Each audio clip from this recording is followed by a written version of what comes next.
உலகுக்கெல்லாம் மூல மந்திரத்தை மற்றும் தம்மையே தமக்கு நல்கும் தனிப்பெரும் பதத்தை இம்மையே எழுமை நோய்க்கும் மருந்தினை ராமா என்னும் செம்மை சேர் நாமம் தன்னை கண்களில் தெரிய கண்டான்.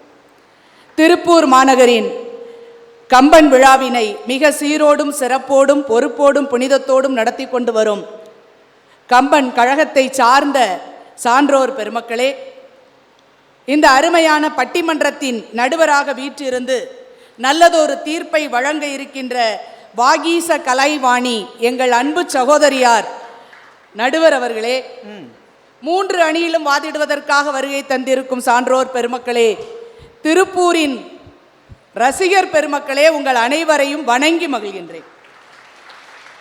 நடுவர் அவர்களே, எனக்கு முன்னால பேசிய புதுகையிலிருந்து வருகை தந்திருக்கும் பாரதி அவர்கள் ரொம்ப சிறப்பாக பேசினார்கள். அப்படி ஒரு வேகம் பேசினதுல யாரோ பேசினதுக்கு இவங்க போனை எடுக்காம இருந்திருக்கான். இந்த வடிவேலு சொன்ன மாதிரி அடி வாங்கினது பூரா இவனாத்தான் இருந்திருப்பான்னு சொன்னானே, அது மாதிரி யாரோ எடுக்காம இருந்திருக்காங்க. எல்லாம் நான் பாத்துக்கிறேன்னு சொல்லி கடைசியில எடுக்கலைங்கிற வருத்தத்தை சொன்னாங்க. நடுவர் அவர்களே, அவர்கள் சொல்லும் போது ஒரு விஷயத்தை ரொம்ப நகைச்சுவையா சொல்லிட்டு போனாங்க. பரதன் ராமன் காட்டுக்கு போகிறேன்னு சொன்னா போயிட்டு வாப்பா நான் பாத்துக்கிறேன்னு சொல்லி இருக்கணும்.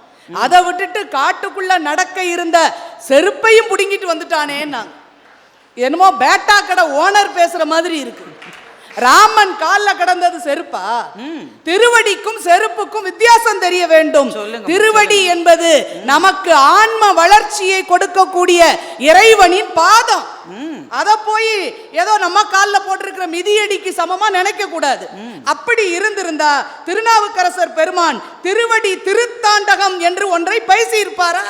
அதைத்தான் நாங்க கேட்கிறோம். திருவடிக்கு மிக உயர்ந்த பெருமை உண்டுமா? ராமனே இருந்து ஆட்சி செய்வது போல அவனுடைய பாதம் ஆட்சி செய்ய வேண்டும் என்ற உயர்ந்த எண்ணத்தோடு எங்க ஆளு வாங்கிட்டு வந்தா அதை எவ்வளவு லேசா கிண்டல் பண்ணிட்டு போயிருக்காங்க பாத்தீங்களா? அதுல இன்னொரு விஷயம் சொன்னாங்க, பரதனுக்கு கோபம் வராதா? வந்தது இல்ல. கோசலை கேட்டால கேகையர் கோமகன் இழைத்த கைதவம் ஐயே நீ அறிந்திலை போலுமால் என்று கோசலை கேட்கிற அவங்க அம்மா பண்ண சூழ்ச்சியெல்லாம் உனக்கு தெரியாதுன்னு நினைக்கிறேன் அப்படின்னு சொன்னதுக்கு ஆமா இல்லன்னு சொல்ல வேண்டியதானே? இவ்வளவு பெரிய பட்டியல் ஏன்னு கேட்டாங்க. எதையும் கிண்டல் பண்ணலாம். ஆனா அரசீற்றம்னு ஒண்ணு வரும் பாருங்களேன். நம்முடைய ஒழுக்கத்தில் எந்த விதமான குறைபாடும் இல்லாத இருக்கிற ஒருத்தனை பார்த்து நீ ஆட்சிக்காகத்தான் இப்படி பண்ணியிருக்கிற உங்க அம்மாங்கிறது உனக்கு தெரியாது போல இருக்குன்னு சொல்லும் போது அவன் மனசு எவ்வளவு துடிச்சிருக்குங்க. எல்லாரும் பாடாப்படுத்துறாங்க பரதனை, பாவம் எல்லாரும் படுத்துறாங்க. அதாவது உடல்ல ஏற்படக்கூடிய வலி கொஞ்ச நாள்ல குறைஞ்சிரும், உள்ளத்துல ஏற்படக்கூடிய காயத்தை கூட நம்ம கொஞ்சம் காலப்போக்கில் குறைச்சிடலாம்.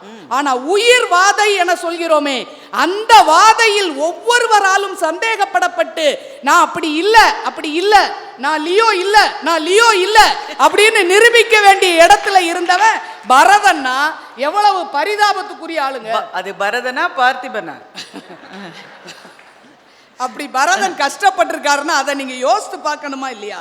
அதுல ரொம்ப அருமையா பேசி முடிச்சிட்டாங்க. அதுல எனக்கு அந்த பக்கம் ஒரு சகோதரி வந்து பேசினாங்க பாருங்களேன், நம்ம ஆடிட்டர் அம்மா தெய்வ நாயகி.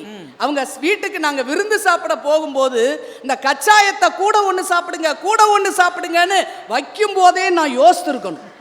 அப்படியே நம்மளை தூங்க மயங்க விட்டுட்டு என்னனாலும் பேசலாம்னு நினைச்சிட்டு பேசியிருக்காங்க. நல்ல வேளை நான் முழிச்சுக்கிட்டேன். எவ்வளவு சாப்பிட்டீங்க? 2 தான். அதுக்கே இவ்வளவு வேகம்? அதை சாப்பிட்டு நாங்க மயங்கி இருப்போம் நினைச்சிட்டு பேசுறாங்க பாருங்க பேச்சு. அறத்துக்காக உயிர் விட்டவன் கும்பகர்ணன். ஏமா இப்படி புசி ஆனந்த் மாதிரியே பேசிட்டு போயிருக்கீங்க? சகோதரிகளே, அரசியல் பேச வேண்டாம். அப்புறம் கம்பன் கழக தலைவர் வந்து சொல்லணும், அவர்கள் பேசியதற்கும் எங்களுக்கும் சம்பந்தம் இல்லை, பொறுப்பு துறப்பு இல்ல. அறத்துக்காக உயிர் விட்டார்னு சொல்லலாம் அங்க கும்பகர்ணனை பார்த்து. அறம் பெரிய அண்ணன் அவ்வளவு பெரிய அறம் செஞ்சவரா? அண்ணனுக்காக முதல்ல சீதையை விட்டுரு, நீ பண்றது தப்பு, பேசுவது மானம் இடை பேணுவது காமம் கூசுவது மானிடரை நன்று நம் கொற்றம் என்று அத்தனை பேச்சு பேசிட்டு சரி உனக்காக நான் போறேன் போருக்கு போறேன்னு சொல்லி வந்து எவ்வளவு பேசியிருக்கான். தம்பியர் இன்றி மாண்டு கிடப்பனோ தமியன் மண்மேல் என்று அண்ணன்ட்ட இவன்ட்ட வந்து விபீடனன்ட்ட சொல்றானா கும்பகர்ணன். அது சொன்னது அண்ணன் மேல உள்ள பாசத்துல இல்ல, பயத்துல. அவனுக்கு முன்னால நான் சாகலைன்னா அவனே கொண்டு விடுவான். அவன் அவ்வளவு பாடுபடுத்திக்கிட்டு இருக்கான். அதனால அதுக்கு முன்னால வீர மரணமாக போர்க்களத்துல சாகிறது எவ்வளவோ பெருமை. அதனால நான் செத்து போனாலும் பரவாயில்லன்னு சொன்னானே தவிர அந்த 3 ஸ்வீட்டு கொடுத்ததை வேண்டான்னு மறுக்கிறதுக்காக இல்ல, அண்ணன் மேல உள்ள பயம் காரணமாக அமைந்தது. நடுவர் அவர்களே ரொம்ப அழகா பேசினாங்க. எங்களுடைய அருமை தோழி குரு ஞானாம்பிகா பேசும்போது என்ன சொன்னாங்க, எப்படி பேர் வைக்கிறீங்க, ராம லக்ஷ்மணர் தானே பேர் வைக்கிறீங்க, ராம பரதன் தான் வைக்கிறீங்கன்னாங்க. பேர் வைக்கிறது முக்கியம் இல்ல, சோறு வைக்கிறது தான் முக்கியம். ஏங்க பேர் வைக்கிறதா முக்கியம், யாரு கூடவே போனாங்க, யாரு கூடவே இருந்தாங்கிறதா முக்கியம். ராமனே சொல்கிறாருங்க, கூடவே ஒருத்தன் ஸ்தூல வடிவமாக வந்து கொண்டு இருக்கிறான் லக்குவன். ஆனால் ஸ்தூல வடிவமான லக்ஷ்மணனை விட ராமன் மனதில் யார் இருந்தார்கள் என்றால் சூக்குமமாக இருந்த பரதன் தான் முழுமையாக இருந்தான் என்றால் யாரு தங்க கம்பின்னு யோசிச்சு பாருங்க. எங்கெல்லாம் சொல்றான் தெரியுமா, எத்தாயர் வயிற்றில் பின் பிறந்தார்கள் எல்லாம் ஒத்தால் பரதன் பெரிது உண்டாமோ, உத்தமன் பெரிது உண்டாமோன்னு கேட்கிறான். எப்படி கேட்கிறான் பாருங்களேன். சுக்ரீவன் அடைக்கலமாக வர்ற போது அவனை சேர்த்துக்கலாமா வேண்டாமா, அவன் அண்ணனை எதிர்த்து நிற்கிறானே அவனை சேர்க்கலாமா வேண்டாமா என்று லக்ஷ்மணன் பேசிய போது லக்ஷ்மணன் முன்னால நின்று ராமன் சொல்றாரு, யாருக்கு பின்னால பிறந்தாலும் உன்ன மாதிரி தம்பி உண்டான்னு தானே கேட்டிருக்கணும். தங்க கம்பியாக லக்ஷ்மணனை மதித்தால் ராமன் என்ன கேட்டிருக்கணும், உன்ன மாதிரி எல்லாரும் தங்க கம்பியா இருப்பாங்களான்னு கேட்டிருக்கணும். ஆனா ராமன் மனதில் நின்றது பரதன். எத்தாயர் வயிற்றில் பின் பிறந்தார்கள் எல்லாம் ஒத்தால் பரதன் பெரிது உத்தமன் ஆவதுண்டோ என்று பரதனைத்தான் ராமன் நினைக்கிறார் என்றால் அவர் தானங்க தங்க கம்பியாக இருக்க முடியும். அது மட்டும் இல்ல, ராமன் மனசுல தம்பின்னு நினைச்சாலே பரதன் தான் ஓடி வந்து நிக்கிறான், பரதன் தான் வந்து நிக்கிறான். குகனை பற்றி பேசும்போது, குகனோடு நெருங்கி நிற்கின்ற போது, நீ எனக்கு தம்பி போல எவ்வளவு நெருக்கமான அன்புடையவன் தெரியுமா, ஐயா நீ இவை உரைப்பது என்னே பரதனின் நீ வேறு உண்டோங்கிறார். நீ பரதன் வேற நீ வேறையா, நீ அவனை போன்ற எனக்கு அருமையான தம்பிங்கிறார். அங்கேயும் பரதன் தான் நினைவுக்கு வருகிறான். சுக்ரீவன் தன்னுடைய தவற்றுக்கு மன்னிப்பு கேட்டு என்னை ஏற்றுக்கொள் என்று ராமனிடம் வேண்டிய போது அப்ப அவனை சமாதானப்படுத்துவதாக சொல்கிறார். நீ பரதனை போன்று என்பால் அன்புடையவன் என்று சொல்கின்ற போதும் ராமன் மனதில் வேறு யாரும் இல்லை, பரதன் மட்டும்தான் இருக்கிறான் என்றால் பரதன் தான் தம்பியரில் தங்க கம்பியாக இருக்கிறான் என்பதை மறந்துவிடக் கூடாது. நடுவர் அவர்களே ரொம்ப அருமையாக விரதம் மேற்கொள்கின்றவர்கள், தவம் மேற்கொள்கின்றவர்கள் தனக்காக தவம் செய்வாங்க. ஆனால் அண்ணனுக்காக தவம் இருந்தவன் என்றால் அது பரதன் ஒருவன் தான் என்றால் அதுதான் அவன் தங்க கம்பி என்பதற்கான அடையாளம். நீங்க ராம லக்ஷ்மணன் பேர் வைக்கிறது இருக்கட்டும், ஆனா பழைய நீதி பாடல் ஒன்று இருக்கிறது.